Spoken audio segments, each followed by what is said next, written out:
Quelques jours après avoir annoncé sur Instagram que sa chienne était souffrante, Stéphanie, découverte dans l'amour et dans le pré, s'est confiée à nos confrères de Gala.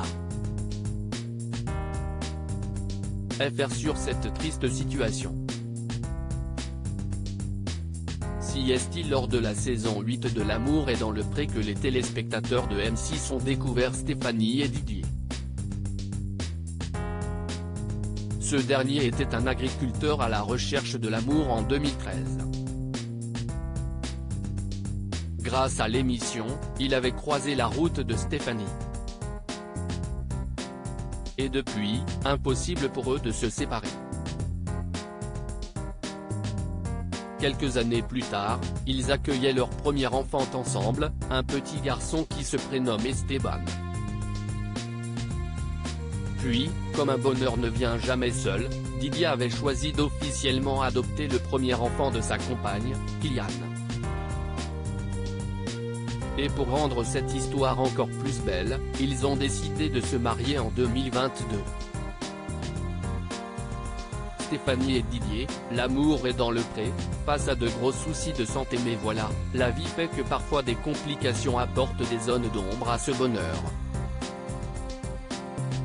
En février dernier, Didier avait dû être hospitalisé d'urgence à cause de douleurs dans le bas du dos, il souffre encore.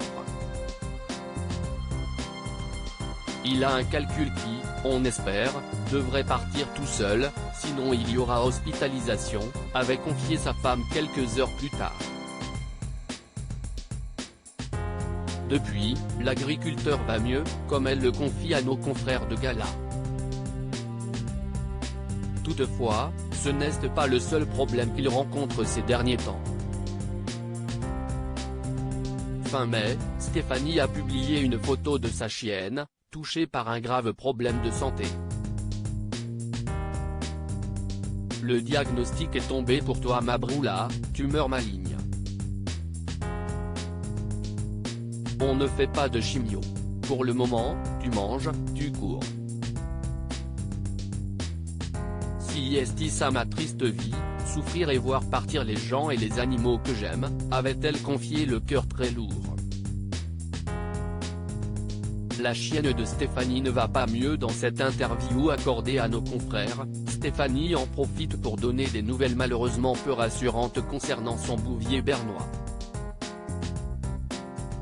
On a retiré une grosse partie de la tumeur maligne, mais il y a une extension qui risque de se généraliser, a-t-elle révélé après un énième rendez-vous chez le vétérinaire. Et les professionnels de santé ne sont pas vraiment rassurants. Le veto n'est pas pour la chimie car l'issue reste la même, juste la faire vivre quelques mois de plus, ajoute-t-elle. D'autant plus que la chienne se remet difficilement de son opération, nous sommes allés revoir le veto samedi matin, le 3 juin, note de la rédaction, car la cicatrice a du mal à cicatriser.